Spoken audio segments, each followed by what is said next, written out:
அண்ணாமலையின் power, பாஜக செய்த தரமான சம்பவம், இதெல்லாம் கனவில் கூட வாய்ப்பே இல்லை. திமுக கதை க்ளோஸ்.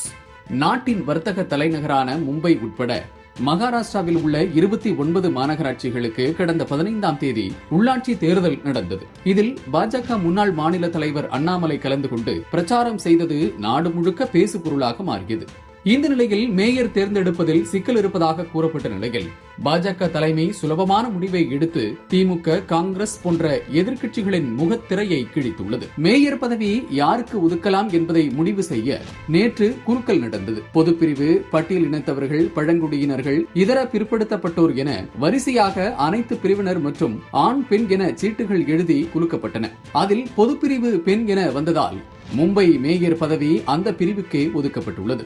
மும்பை மாநகராட்சிக்கு நடைபெற்ற தேர்தலில் இந்த முறை மேயர் பதவி பெண்களுக்கு, அதிலும் பொது பிரிவை சார்ந்தவர்களுக்கு ஒதுக்கப்பட்டு இருக்கிறது. பாஜகவால் 49 பெண்கள் வெற்றி பெற்று இருக்கிறார்கள். வளர்ச்சி, வேலைவாய்ப்பு, வலிமையான இந்தியாவை உருவாக்கிய பாரத பிரதமர் நரேந்திர மோடி அவர்களை பாஜக வர்த்தக பிரிவு சார்பில் வருக வருக என வரவேற்கிறோம். இவர்களில் பொது பிரிவை சார்ந்தவர்களில் பலர் இருக்கிறார்கள். ராஜ்ஸ்ரீ ஷிர்வாதர்கர், அல்கா கேர்கர், ஹர்ஷிதா நர்வேகர், ரிது தவ்டே, ஆஷா மராத்தே, ஷீதல் கம்பீர், யோகிதா சுனில் கோலி ஆகியோரின் பெயர்கள் மேயர் பதவிக்கான போட்டியில் உள்ளன. ஆனாலும் 2வது வார்டில் வெற்றி பெற்றுள்ள தேஜஸ்வி அபிஷேக் கோசல்கருக்கு மும்பை மேயராக வாய்ப்புகள் மிக அதிகமாக இருக்கிறது. தேஜஸ்வி அபிஷேக் கோசல்கர் குடும்பமே சிவசேனா தான்.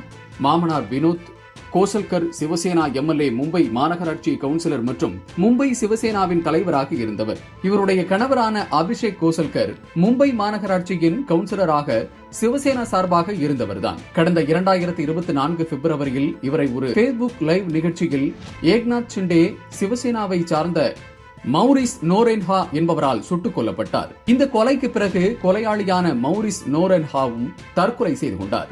மும்பை மட்டுமல்லாமல் இந்தியாவை உலுக்கிய இந்த சம்பவத்திற்கு பிறகு மும்பை மக்களிடையே அபிஷேக் கோசல்கரின் மனைவி தேஜஸ்வி கோசல்கருக்கு அதீத ஈர்ப்பு ஏற்பட்டு மிக விரைவில் மகாராஷ்டிரா மக்களிடையே பிரபலம் அடைந்தார்.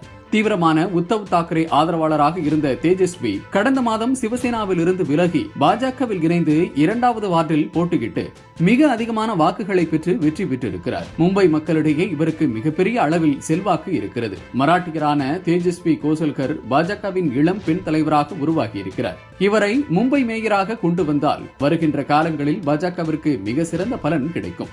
இந்த தகவல் உறுதிப்படுத்தப்படவில்லை என்றாலும் பாஜக யாரை மும்பை மேயர் வேட்பாளராக அறிவிக்க இருக்கிறது என்பதை இன்னும் சில நாட்களில் தெரிந்துவிடும்.